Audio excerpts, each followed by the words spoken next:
This is Beyond Perception, where it's all about breaking out of a limited understanding, a limited perception of life, and waking up to our human nature, our true self, and possibly also to our connectedness with all life. I'm Simon, and I have the true pleasure to be here today with Elena Bensonoff and Alejandro Ferradas. Elena is a pioneer in the field of functional, regenerative, and quantum medicine, and has been sharing her gift of feeling for over 20 years. She founded holistic.com and helps people all over the world to find balance and vitality. Alejandro is the founder of lifeflowcatalyst.com and has used his intuitive gifts for 20 years to help others discover the abundant, love-filled lives they were meant to live. And together, you're offering frequency analysis and are leading and hosting Frequency Revelations, which is also why we're here today. And it's really awesome to have you both as a guest. Welcome, Elena and Alejandro. Thank you so much. It's an honor for us to be here with you. Thank you for having us. And I want to give a brief context of how I bumped into the both of you. I believe it was last December when my wife found your Frequency Revelation episodes with Sasha Stone. And while she, from the first moment, was totally in it, to be honest, I was a little bit skeptical because the first episodes she or we watched were about alien races. And at that time, my thinking was, okay, like, who knows if they really exist? And if they did, what does it matter anyway? This is just another of these like esoteric woo-woo talks. However, you definitely intrigued my interest, and I read David Hawkins' book Power versus Force, which I think you referenced, right? And more or less understood it as an analytical approach, with the intention to measure subjective human experiences in an objective way, and that got me. And since then, I have watched many of your episodes. I also had my own frequency analysis with you, and I might share a little bit about that later if that fits the conversation. But what I found so helpful, and that's also why I'm so excited to talk to you here, is that you seem to provide a framework, which enables to reference own subjective experience versus the whole of human experience. And for me, it was like, when I bumped into the scale of consciousness of David Hawkins, and you might elaborate a little bit about that, it was like, oh, wait a minute, where am I right now? What am I experiencing right now? And then also, wait a minute, this is not all what's possible. Look at there are other experiences possible, and it really helped me to open up for, let's call it, other perspectives too. Like not just projecting my experience onto others, but oh, wait a minute, someone else is possibly somewhere else. And of course, I would love you both to, of course, educate our listeners a little bit about what you are doing and what you're measuring. And what I'm also interested, how did you came up with your approach? How did you bump into this? And how did it, was it helpful to you both? Like what I would assume. And now it's over to you. Thank you so much to expand on. First, about the aliens show. Sasha, we love Sasha. He, like many others, in fact, like you today, he provided a list, like we're going to go through the list that you gave us. And he gave us a list on all these alien species, some of them we've never even heard of. And we're like, okay, well, we've been measuring using the scale of consciousness, thousands and thousands we've done of readings, private and public figures. So we thought, well, why not apply it to the alien race? We weren't attached to any of it, the same way we weren't attached to the list that you provided for us today. And it's always fascinating because information is just is. And we recognize that our divine field or the biofield contains, or the quantum field contains all of the information. Everything is imprinted in this field. It's sort of like, of course, we can't really compare to the cloud space. So when you store your photos, your files, it's stored in some kind of cloud space, right? So we as human beings, any kind of sentient beings, also have this space, the biofield itself, which contains past, present, and future information. Of course, future can have many different outcomes. This is something that we realize, and we don't ever use it for predicting things because the free will play into it. But we recognize that we can go into the field of information and retrieve that information through reading things like water. I don't know if you watched the episode on water. We recognize that water stores information. And not only that, we read the water from around different places in the world, but also we went back in time and read frequencies of water on the place 200 years ago, 500 years ago, and you can see the drastic difference. Same thing with different archaeological sites or sacred sites. The frequencies that those sites emitted today are drastically different than the frequencies they've emitted thousands of years ago. So we recognize there's absolutely something very, very powerful in all of this information. And now getting back into answering your question, how did we start this whole thing? Both Alejandro and I are extremely curious by nature, and we don't limit ourselves to one belief system. We're open, and I believe, both of us actually believe, that the only way to advance is to stay open-minded and curious. So initially, I was using not consciousness scale, but scalar waves to read things related to health. Okay, and this is something that I've been doing for many, many years.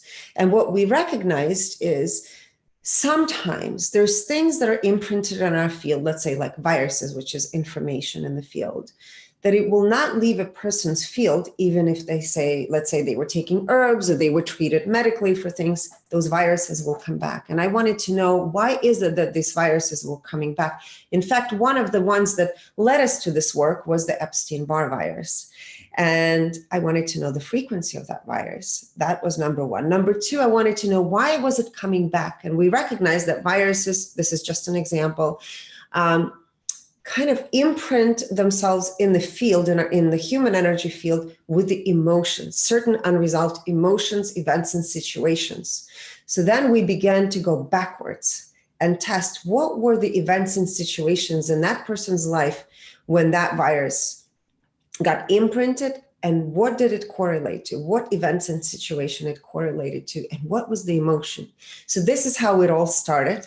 And then it was a huge aha moment. I said, why don't we look at ourselves and look at frequencies? Because of course we've read Dr. Hawkins' book, which is a great concept on the scale of consciousness, which is all linked to different emotions. So, okay, we knew he measured one number and he assigned one number to each person, right? And we recognized through our readings that we're so much more than that one number. So we said, okay, why don't we look at different aspects of our being, like health, finances, philanthropy, personal growth, creativity, relationships, intuition, different aspects of intuition. And we recognized that, of course, we're not that one number. It doesn't even make sense. And we also recognize that going and reading our lifetimes, and in many, many, many people's, like thousands of cases, everyone's numbers, of course, fluctuate throughout life. And it is when we have our own dips in life is where our biggest growth happens. But also, this is where emotions, events, and situations get imprinted on our field. And it gives us all an opportunity to, of course, either transcend or stay in that. And we see it over and over in many cases where some people stay in those lower frequencies for many, many years. And then something remarkable happens in their life, whether it's a car accident or some kind of event. For some women, a lot of times it's giving birth, right? Or being pregnant, that will enhance their frequency. So there's many different things that started happening when we tested people. And it also expanded our view, our knowledge, and also the recognition that, wow, the feedback from people was, how would you know this information? No one knew. This is like my deepest, darkest secret. I don't even want to face it. So through this feedback, our practice has drastically expanded, and we've added now over 20 categories of what we read in a person. And of course, you've had that experience, so you know exactly some of the things we've shared with you, I'm sure you've had, like, your light bulb went on and you were probably thinking, how would they know? But we know because it's through the scalar waves, reading the biofield.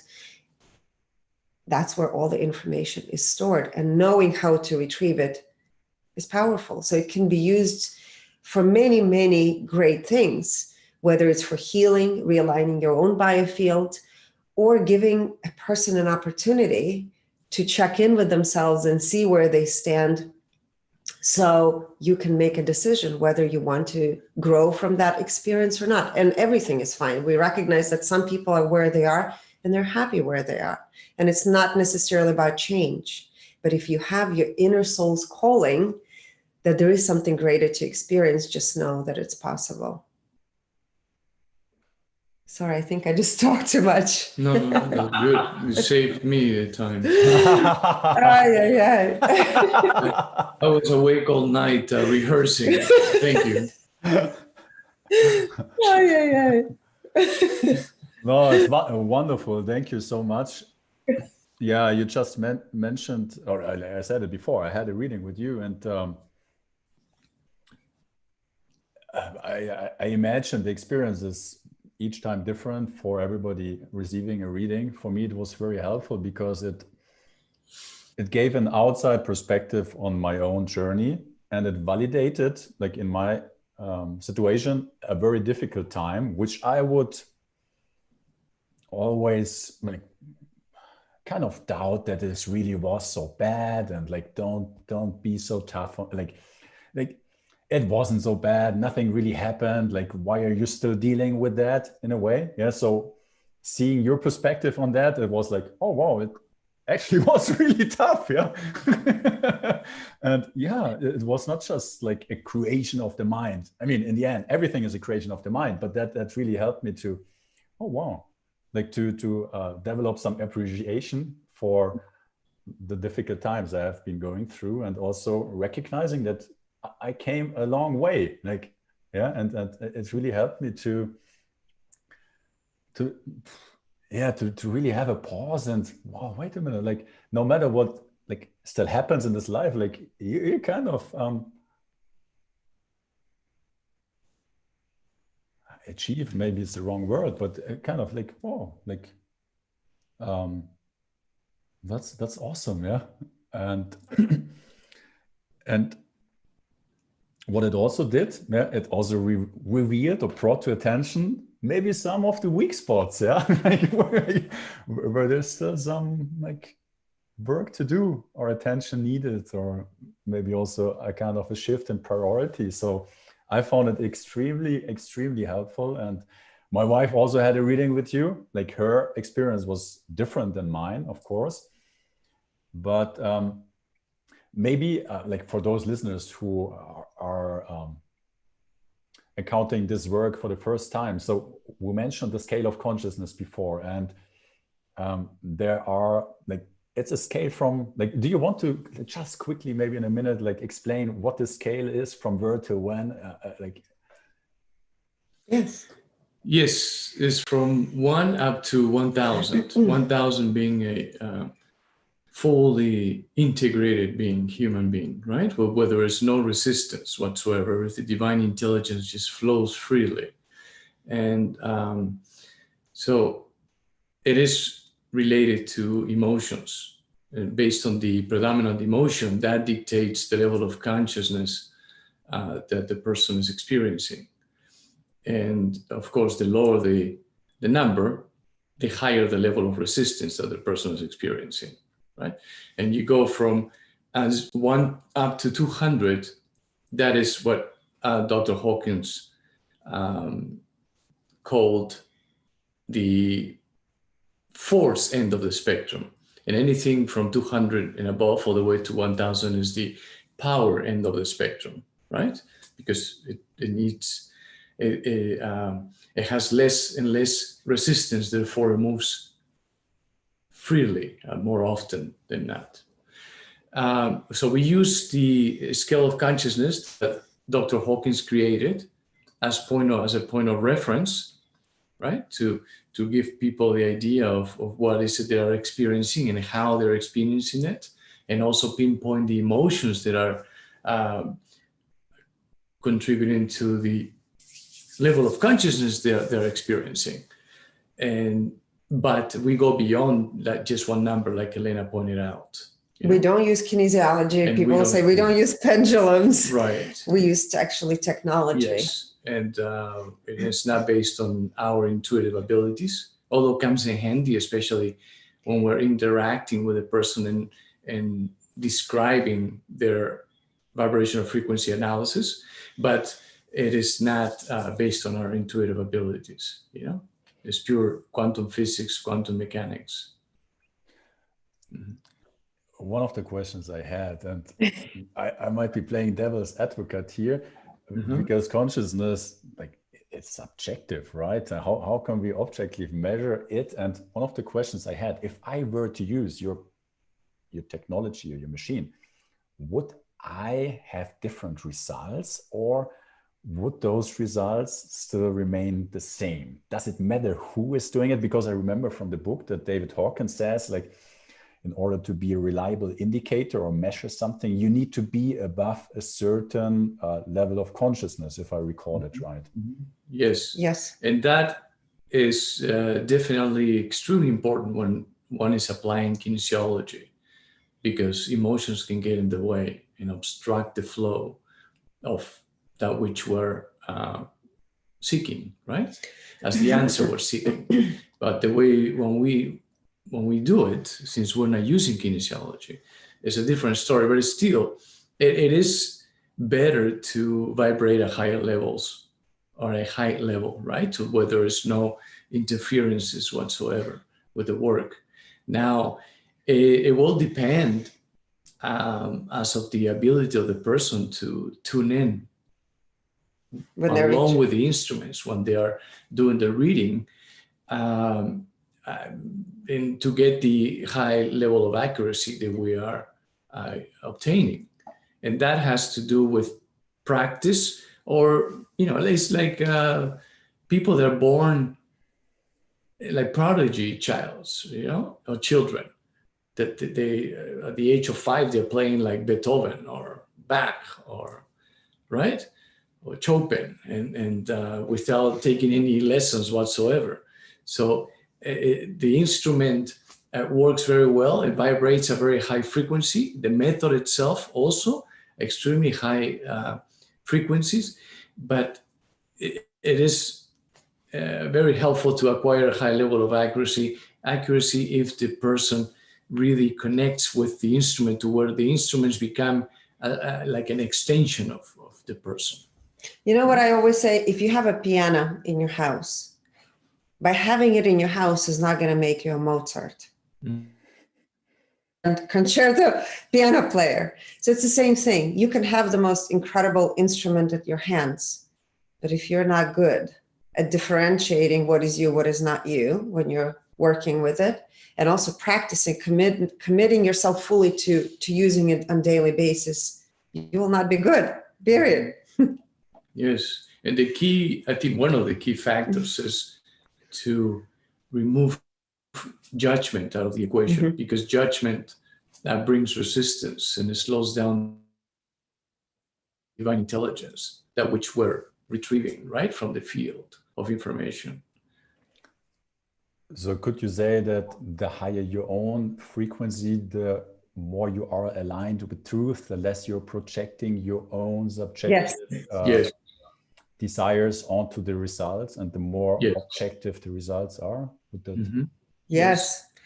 And it's, I would say that a great example, Elena talked about water. When water flows freely, naturally, one finds that the water is healthier than tap water and then bottled water and so forth, right? Because it's not going through the processes to remove all the toxic ingredients or component or elements, and also when it's being forced to move a certain way, the opposite of when it moves naturally, that also creates resistance. And that resistance is imprinted in the water, as we know, because it absorbs information, right? Or stores information. So in that decreases the level of the frequency of the water itself as well, besides the health. Yeah, so I would say it's important, like for us, when we do these analysis, to stay absolutely neutral. We have to absolutely detach what is us, and we are part of that which we're reading, and we're just there to give information. Mm-hmm. That is it. Mm-hmm. And it actually made us realize that everything is beautiful. Everything, everyone is beautiful. Everyone is important. So through this work, we recognize the shadow and the light exists, always has, and has since the creation itself. And it's more of a matter of where each person chooses to play out their part. Mm-hmm. So we stay neutral. We just give information as is. Both are equally important. Yes. Yes. So I know you have a few revelations to share today. There's another question. I'm really curious, because I remember from one of your readings, you measured humanity, if I recall it, at 230 these days, you know, mm-hmm. which is in the positive emotional territory. And in the book of David Hawkins, it was still like, I think the book is 20 or 30 years old.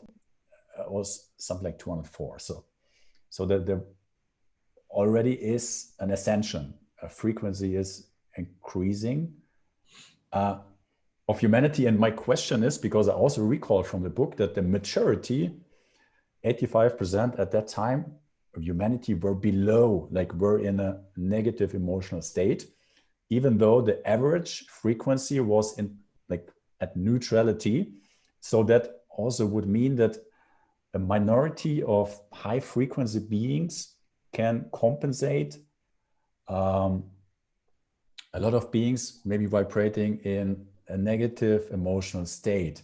And what I'm now curious to hear from your perspective, mm-hmm. is there a trend in increase in frequency on within humanity? And then the second question, what would you contribute to if it were like that?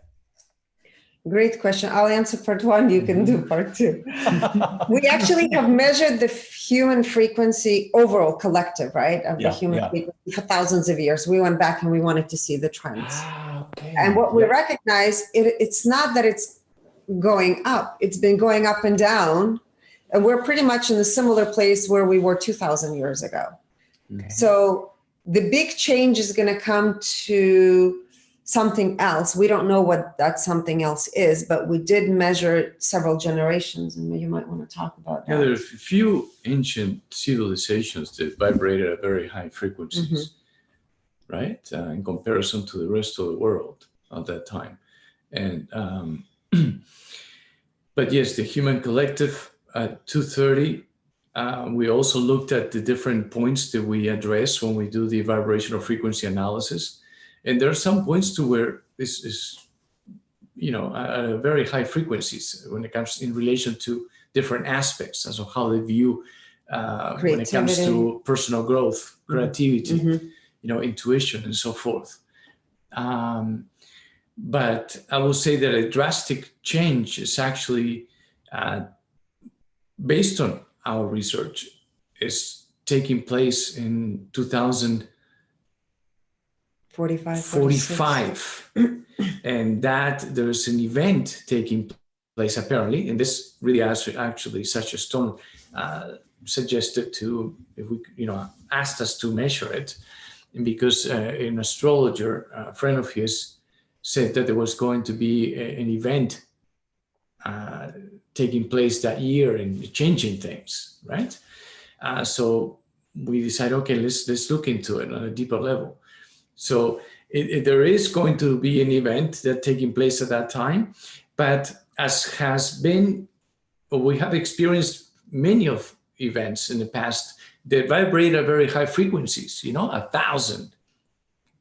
But the frequency of the human collective is impacted that very same day when this event took place. But then a couple of days after, it goes back to the way it was prior to the event taking place. Because the human collective vibrational frequency is not high enough to hold it. Anchor it, yeah. Right, to anchor it. Exactly, that's the word. Thank you. Mm-hmm. But in 2000, when this event happens in 2045, our frequency is going to move up to 350. And then in 2046, we have a drastic shift. So it's right after this event, actually. Right before the event, it was 350. And right after the event, and a few months after, into 2046, we go into the 500s. But when we say, okay, is it really just the event that is going to contribute to this higher frequency? And then we went into checking different generations, right? And we realized that the newer generations are coming in with higher vibrational frequencies as the average. So that is really what is going to help the frequency of the event taking place anchor it. That's what is going to anchor that and absorb this frequency and take advantage of that. So then they can increase and go into the 500s, like it wasn't possible before. But maybe that's how it happened back in those days when those ancient civilizations were vibrating at 700. Like the Inca civilization, like the Mayas, the Aztecs, and a couple others, that we have measured. I don't think we publicly revealed them yet, so there you go. No, you're the first one to hear it. We were going to do a show with Sasha Stone, but then he traveled.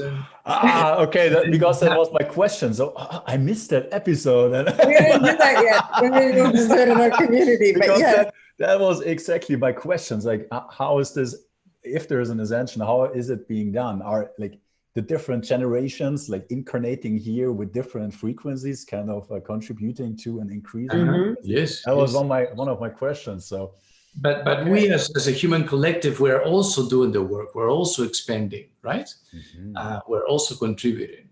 People are more curious about what is possible, and they're willing to open the door to unlimited possibilities. They're more curious about finding out more and learning more about themselves. Like you, like us. Yes. Yeah, I'm looking forward to this episode already. But one of the things you mentioned initially, that you're kind of very open-minded, not detached to a certain worldview. And that was also one of the things we wanted to share today. Look at different worldviews, belief systems, and with what kind of emotional experience they might be related to. And do you think that would be a good time to start with? Yes, of course, because like to me, it became ever more obvious that each one of us has a reality filter through which we see life, right? Mm-hmm. And possibly also an emotional state, right? Connected to the reality filter. Mm-hmm. And in David Hawkins' book, he called it attractor pattern, which it was sticking with me because it felt very magnetic. It felt like, oh no, this is all there is. Yeah, this is how it has to be. And when you said like that it is very helpful to you to not be detached to a certain worldview, it makes a lot of sense to me. And I know that there are so many different worldviews. We possibly could talk about those for days. Yeah. We selected a few today to look at them, right? Mm-hmm. I want people to know you send us the list the day before.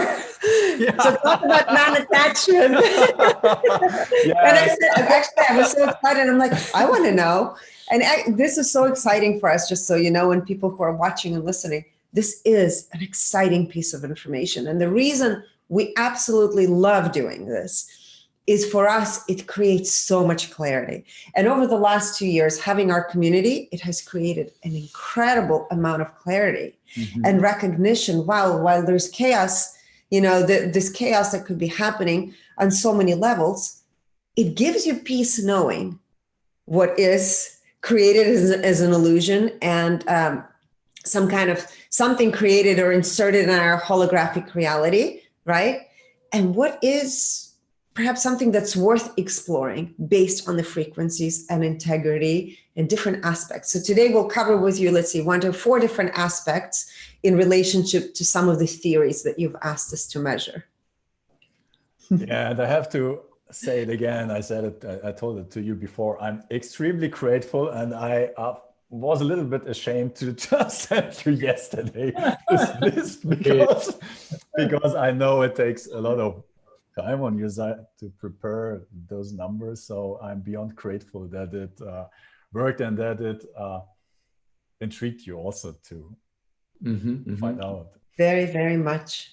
We couldn't resist. We couldn't resist.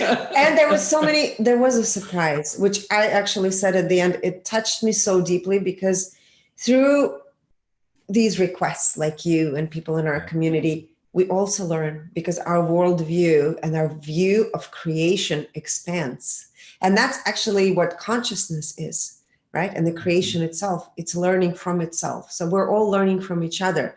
And the little data that you gave us through names expanded our worldview. And there's going to be something that's going to be so powerful and beautiful. It's actually, we'll share it afterwards. So first, let's go through it. Yeah, super. And one of the things I learned from you, it was reinforced by you. Is this like observing and learning without judging?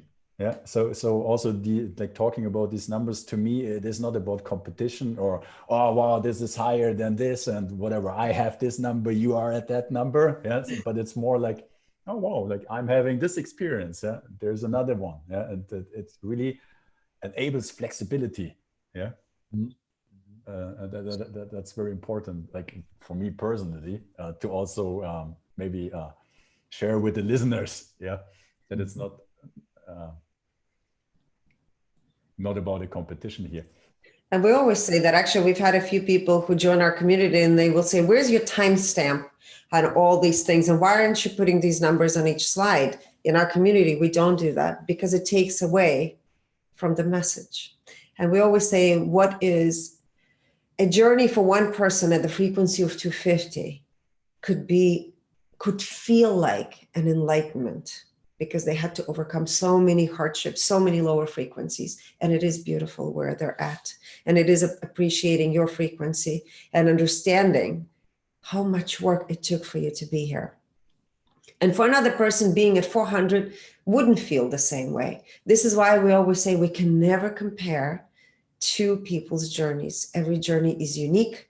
Every person signs up for their own unique journey, for their own different things to work through in their lifetime. So exactly, thank you so much for pointing out that we cannot compare people's frequencies. It's just recognizing where people stand. That's all it is. Yes, and it has to do, I feel, on a soul level, as of what frequency they incarnated at, their frequency in utero. That's one of the points that we go over. And the frequency they were born at, and also their frequency before incarnation. That's something that we have incorporated lately. I don't think we did that for you, no? No, we did. I think we might have your given frequency it. Before incarnation? Did we do that? Yes, exactly. Yes, we did. Oh, yeah. Well, good for you. Yeah, interesting. The numbers changed quite a bit. Yeah.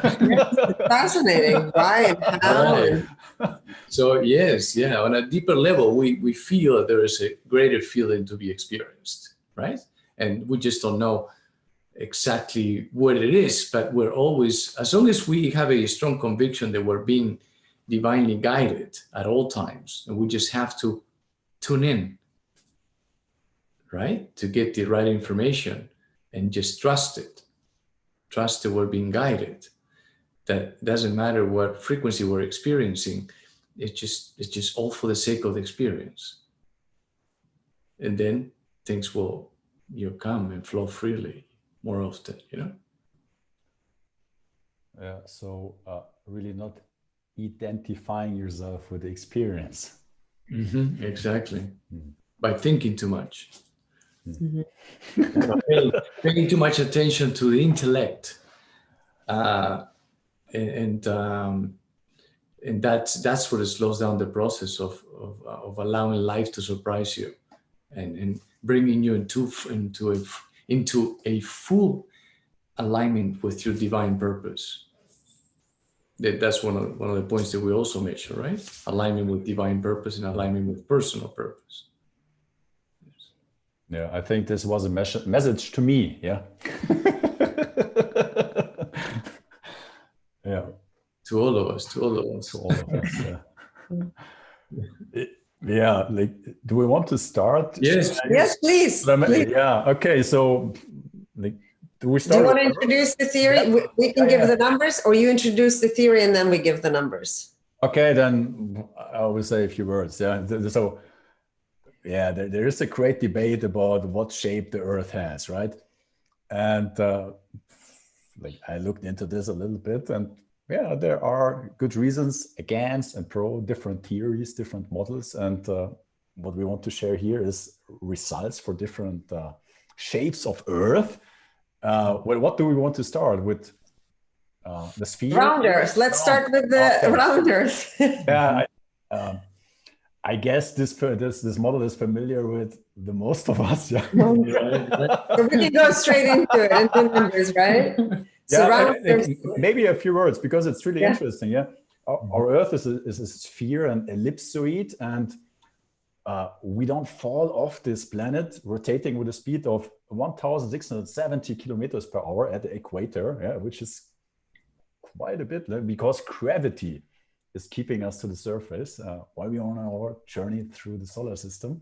So that's really interesting to think about. Yeah. That's why I feel dizzy sometimes, I guess. All right. Yeah. So ready for the numbers? Yeah. All right. Round Earth theory. Vibrational frequency of that theory is 100, which is fear. We thought, this is interesting. Anyway, we're surprised. Wow.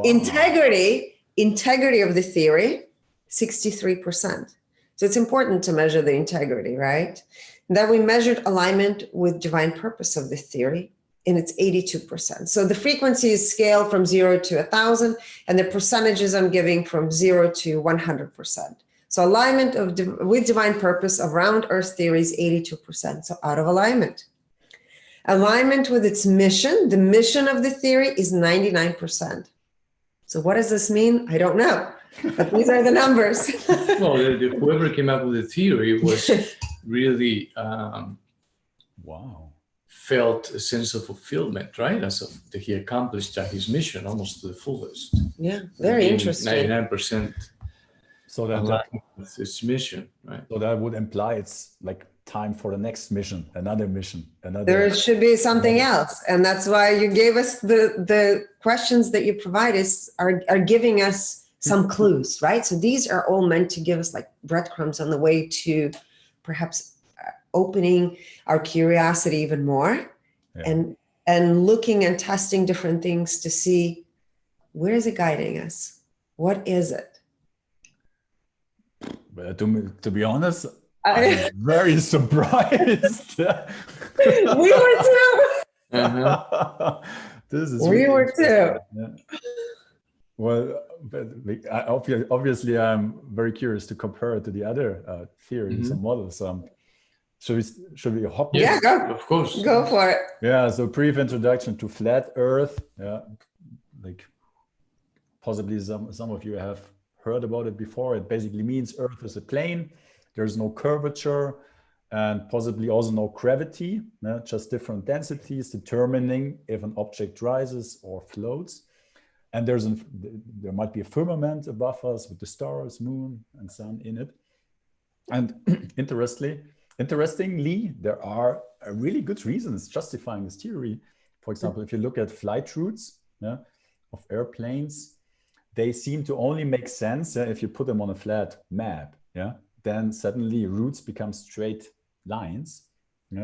And also, and that's an interesting calculation I guess everybody can make for themselves.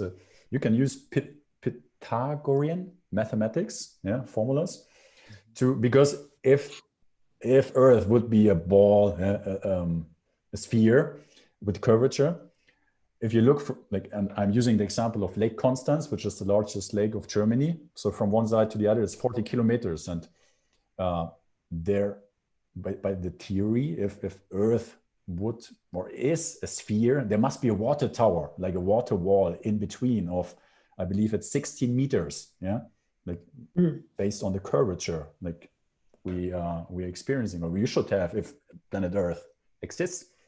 But you can, like with clear view, you can look from one side to the other. Yeah, so there, the water tower seems not to be there. Yeah, so it's really interesting. Yeah, to think about the reasons. Yeah, because firsthand you would say like it's ridiculous. Yeah. I mean, I've never looked into flat Earth theory, but anyway, the results are very interesting. Are you ready for the numbers? Yeah. Vibrational frequency 200. Integrity 85%. Alignment with divine purpose 74%. Alignment with its mission 96%. So 200 is a frequency of courage, right? That's like the gateway to recognizing the connectedness of it all, right? Whereas the 100 frequency for around Earth, that's fear. That was fear-based theory, which we thought is interesting. Yeah, so this is opening to something. I would say it's opening a door. Yeah. This is so interesting. The next one would be hollow Earth, and it's a concept proposing that the planet Earth is entirely hollow or contains substantial interior spaces. Like if you look at Wikipedia, it was suggested for the first time 17th century. And like defended through the mid 19th century, and like now it's called pseudoscience and not really any longer scientifically viable hypothesis.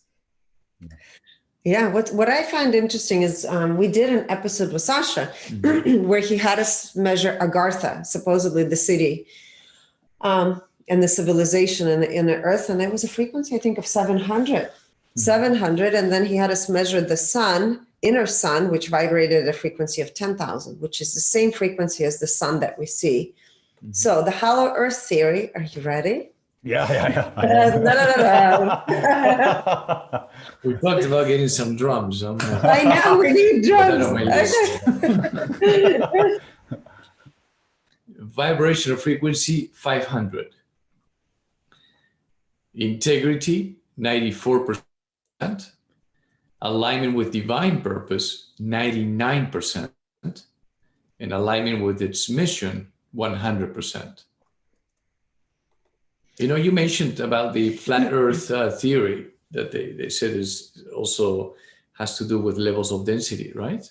And I feel that is definitely true when it comes to the hollow Earth, because that is really what we experience, our experience, and how we perceive life. Actually, how we perceive life is how that is our experience, right? And everything begins with thought, as of what thought we're entertaining the most, that is triggering, what emotions have been triggered by those thoughts, and how do we feel when that happens, and how do we feel? The better we feel, the higher our numbers of vibrational frequency, and therefore the lower the level of resistance we're experiencing, and the lower the level of density we're experiencing. And if the lower the level of density we're experiencing, the higher the dimension we're experiencing, and a higher frequency, right? The higher the frequency, the lower the density, the higher the dimension.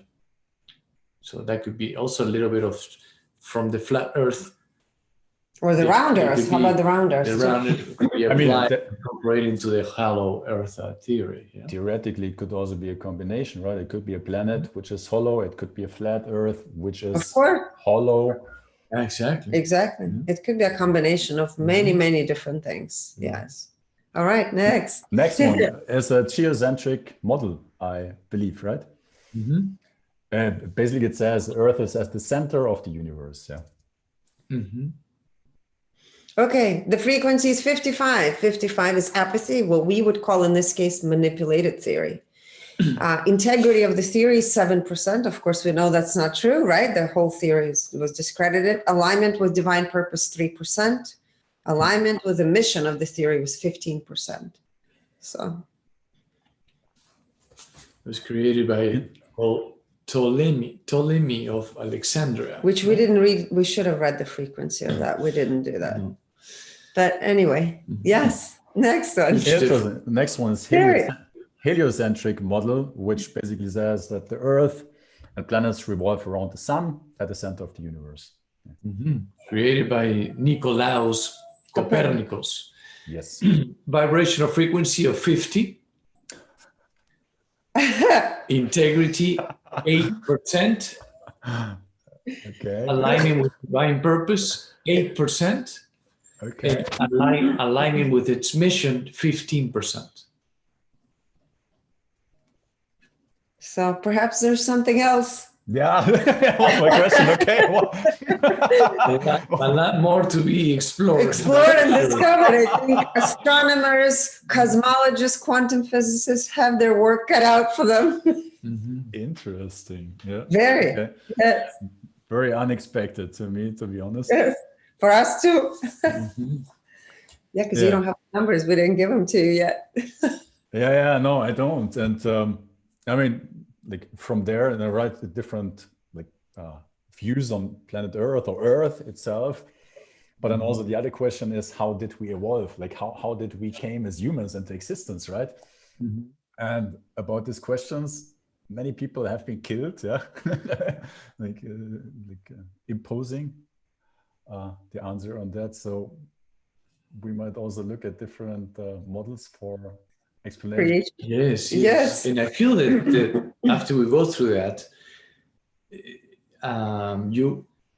we don't know the specifics, of course, but the feeling of it is that you can find a correlation between what we're about to reveal and what we just revealed when it comes to the Earth theories in relation to the evolution of how we came to be, right, as humans.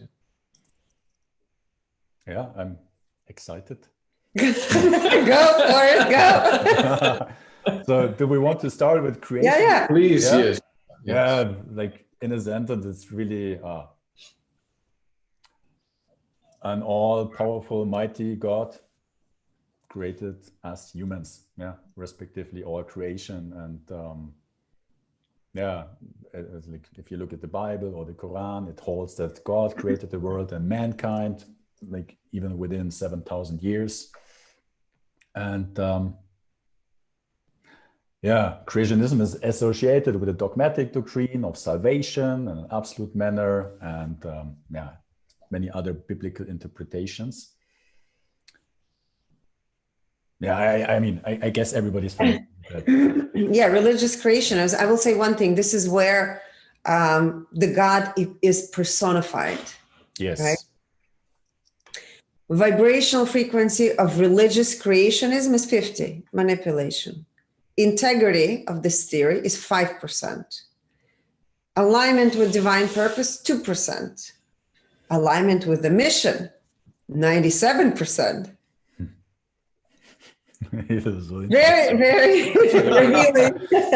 on target to fulfill their agenda, right? Yes. Interesting. Yeah, that's so interesting. So, next one. The next one would be Darwinism, evolution. It's a predominant explanatory model today based on Charles Darwin's theories in the second half of the 19th century. And basically it postulates that higher life forms developed from lower, and that the first unicellular organisms evolved from organic matter accidentally by so-called biogenesis. It's a very materialistic worldview, and it's based on the assumption that life originates from matter, and everything that exists, life, consciousness, is a function of material energy and can be explained by the laws of matter, right? Yeah. Yes. Vibrational frequency 55.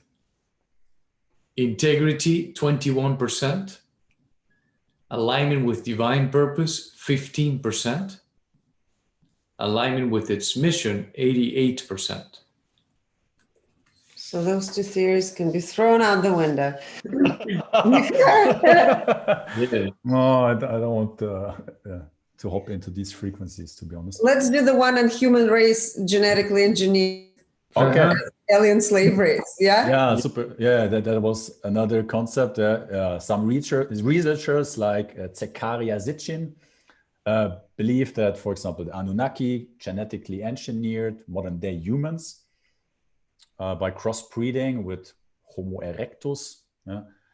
They did that to use humans as a slave species race in order to mine gold from the earth. And of course, there are a lot of different versions of that story, but that's kind of, I think, the umbrella. Okay. Human race genetically engineered by aliens as a race, slave race, vibrational frequency 55. Integrity 59%. Alignment with divine purpose 46%. And alignment with its mission 96%. There you go. Interesting. Really interesting. Yeah. And then Next one, right? we have another one, which is so-called involution. Should I share a little bit about? Yes, Of course, please. please. Yeah, so we talked about the evolutionary theory indicating basically that higher forms evolved from the lower matter as the source, and with the involutionary model, it's basically the reverse. Yeah, the lower are generated from the higher consciousness being the source of all, and hence involution can be defined as interdimensional, cosmically descending evolution, controlled and executed through mental impulses which inspire and form matter. It's a cosmic hierarchical creation from the highest, least dense dimensional world to the world of three-dimensional dense planets and bodies. And it really means that spirit precedes matter, and that creation occurs when spiritual beings go into matter, and form entire worlds, as well as fate and destiny through their respective orientations of consciousness. So it's basically materializing from consciousness, energy, matter. Yes. This is the one we were reading. We actually both had chills. It's like energy. Everything is energy before it becomes matter, right? Matter is just frozen light or energies. Yes. That's why everything vibrates at a specific frequency. Yeah. Vibrational frequency for the involution, 700. That is what the enlightenment, that's where enlightenment begins, right? At 700. Integrity, 100%. Alignment with divine purpose, 100%. Alignment with its mission, 100%. And based on, we had to look it up actually after we read it. We're like, what is it? And then I said, oh, this is very much in alignment with where the quantum physics right now is going. Yes.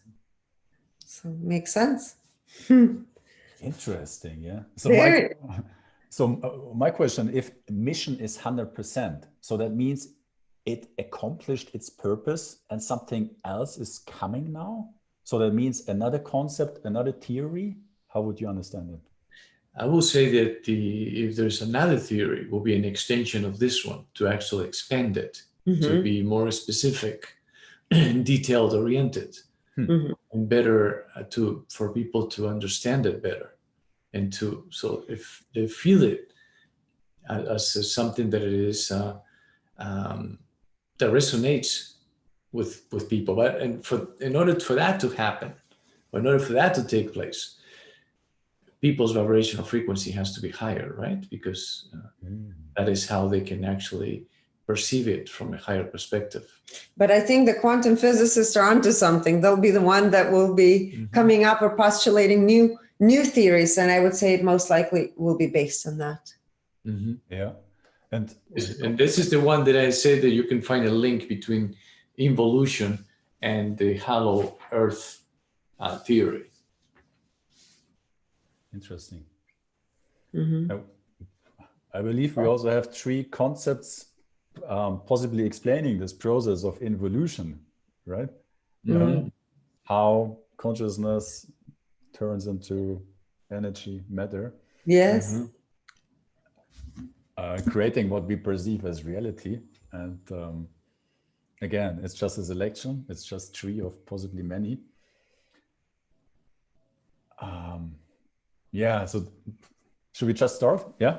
Yes, of course. Yeah, so the first one I choose because I have been exposed to it. I can admit I don't fully understand it and I couldn't give a presentation on it, but it seems to me very insightful. So basically, it's the all-is-one theory by Ettore Majorana. He's called the Newton or Galileo of the 20th century. He was an autistic mathematical genius who perceived numbers as energetic symbols, and he solved tasks with pentavalent logic. It's I think there are 5 kinds of logic. I read it, very interesting. And he disappeared at age 31. Yeah.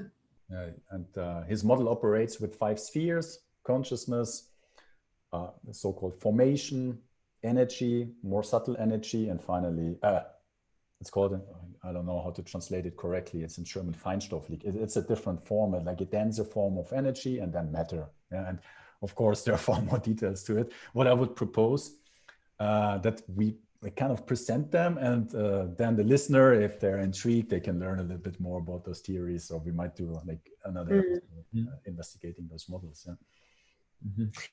Yeah. And, keep in mind also that these are the possibilities that we're all given right now to kind of, it's a translator. We're trying to translate even with these theories, right? And quantify things that are so beyond, I think, our human perception, right? But anyway, the overall frequency for all-is-one theory is 350. And actually, when we read that, I said to Alejandro, wow, this makes sense, because 350 has to do with acceptance of self, and therefore acceptance of others. It's a very powerful frequency. So it makes sense, all is one, because when you recognize that you are me and I'm you, you're accepting you for who you are and therefore me, right?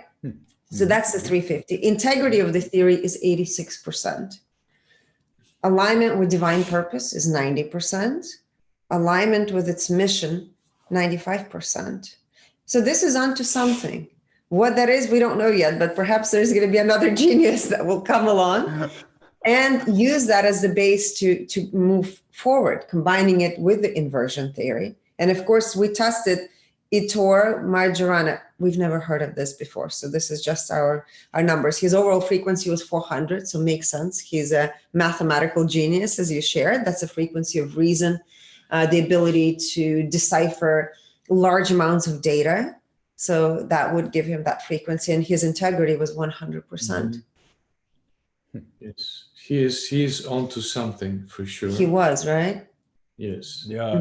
Still, there is a missing piece. To where still he's onto something, but still there's a missing piece to complete the puzzle. Yes. It's really like playing a puzzle, right? You don't have all the pieces yet, but some at least. Yes. Yes. Oh, that's really interesting. What's next? Chakra model. Yeah. Okay. This chakra model is developed by Ruth Huber. It's something I'm personally familiar with, and was very helpful. It is very helpful to me, and it basically separates reality into 14 different levels, chakras, our bodily chakras, 1 to 6, as the lower octave of astral spiritual octave, chakras 7 to 12, with 14 being the source, unity, the nameless. And each one of us with our focus perceiving reality through one of these different chakras. Yeah. Focus in the lower 3 chakras, which possibly a majority of people are in, leads to an instinctive, reactive experience. 4th is an emotional experience. 5th, more mental experience. And the 6th, or an open 3rd eye, which according to Rutuber, around 15% of humans have, enables to traverse the astral planes or illusionary heaven and access spiritual dimensions, which are chakra 10 and higher. And that's according to this concept also where the higher self resides. All right. You said that, sorry, chakra 14 is source? Yes. Yes. So, well, we measure the vibrational frequency of each dimension, right? And the vibrational frequency of the dimension 13, which, let's say, this, the way you're explaining it, we can correlate it with chakra 13, right? It's at 1,000. But source is infinite. But source is there's that is I doesn't resonate with me, that as of 14 being source. Right? Because we measured higher dimensions. Right. And Kaku, was it the scientist? Kaku? Yeah. How do you pronounce his name? Kaku. Kaku. He's saying a quantum there's physicist. only 11 dimensions, right? Which we don't agree with. So we agree more with what she's sharing as of at least going into 13th dimensions, right? Related to the chakras. And we feel that even more dimension, just 13. Yeah. But okay, now vibrational frequency of the chakra model by Ruth Haber, 500. Integrity, 100%. Alignment with divine purpose, 97%. You see, that's probably why there's a missing piece there. Alignment with its mission, 100%. So she fully believes, and she's acting in full integrity based on what she believes, well, based on what her truth is, right? And she has accomplished her mission. So that's great. She's just missing a little piece there. Like most things we're seeing, it's like right? There's just more. To expand it and get it to a greater version, right? A more limitless or unlimited one. Yes. Yeah? Yes. All right. 12-dimensional model. Awesome. Yeah. I think last but not least, a 12-dimensional model by Burkhard Heim. He was a German theoretical physicist and devoted a large portion of his life to the pursuit of a unified field theory, a so-called Heim theory. This theory has received little attention in scientific literature and is regarded as being outside mainstream science, which is not a criteria for itself, possibly. All right. Vibrational frequency is 100. Fear. Integrity, 69%. Alignment with divine purpose of this theory, 53%. Alignment with its mission, 95%. We also measured this Burkhard Heim's vibrational frequency, 125, which is desire, unfulfilled desire. And his integrity was at 66%.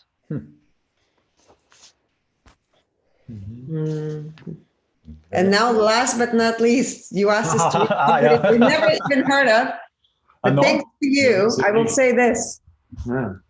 It's been an honor and a privilege to read this person that we're going to reveal in a moment. And I get excited when we actually, because we've read a lot of male figures with high frequencies in the last century. It's nice to be able to read a female who is remarkable. I don't know much about her. Due to you, it's the first time we read her, and I'm very curious. So let's introduce her, and then we'll share the numbers. Okay, yeah. So it is about Anandamayi Ma. She lived from 1896 to 1982, and she was an Indian saint described as the most perfect flower the Indian soil has produced.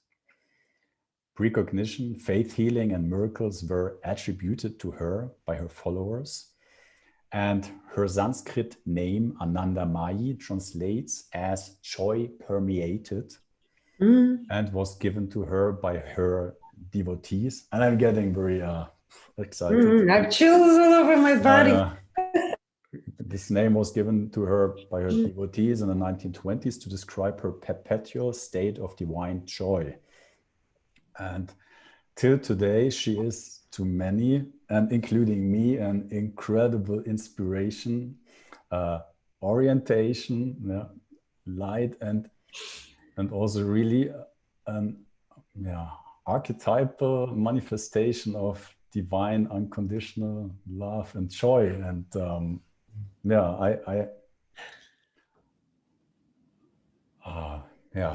I had some experiences which are beyond any words, and that's also why I would love to. I'm very curious, of course. Wonderful. So that India proclaimed her to be the most beautiful flower that India has ever produced. Yeah, we decided to look her up after the numbers. I'm like, oh my God, this brought tears to us, because just so people understand the context of it, Alejandro and I have read thousands of people, thousands. And this is such a unique case. We want people to understand this is very unique. Her numbers are extremely unique. We haven't read a female like this since probably, the other female that is all the highest numbers avatar level was Mary Magdalene. So she has a lot of these numbers in her chart today that we're going to reveal. So keep that in mind.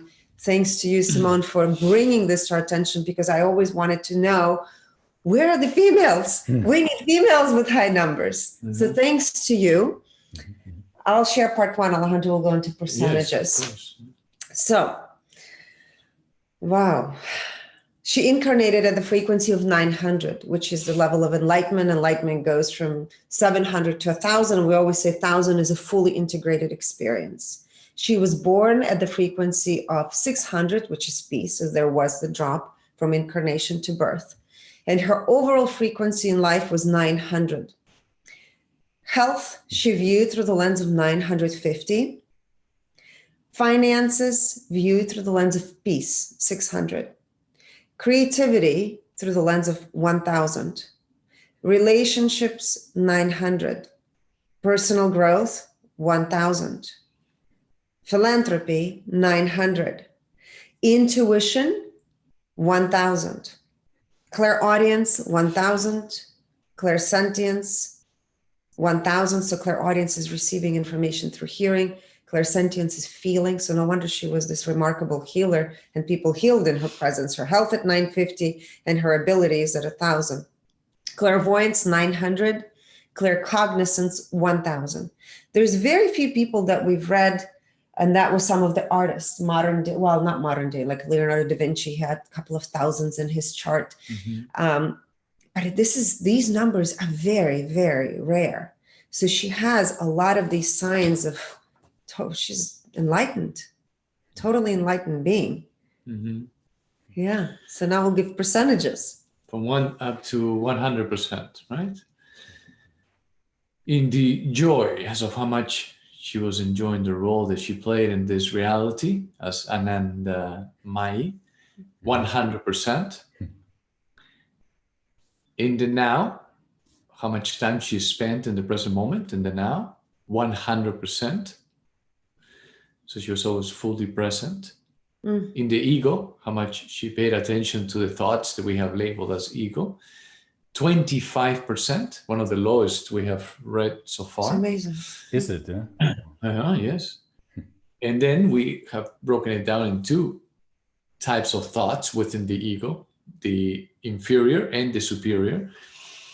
And for her, it's well balanced, 50% in the inferior and 50% in the superior, right? So they cancel each other out pretty much. And that's the reason why one can remain in the present moment 100% of the time, because you're not being pulled by either type of thought.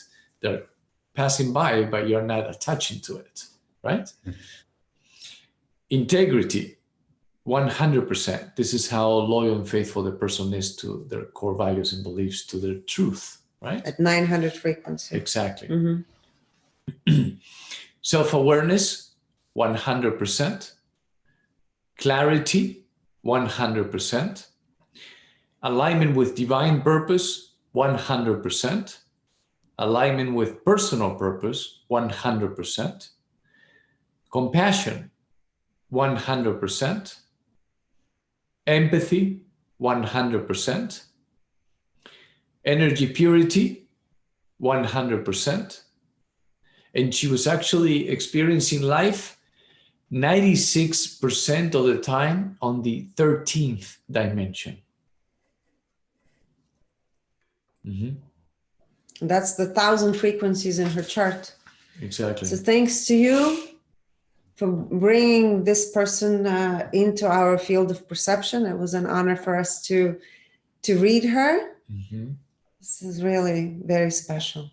It's because sometimes we have to disconnect fully in order not to feel that which vibrates at lower frequencies, right?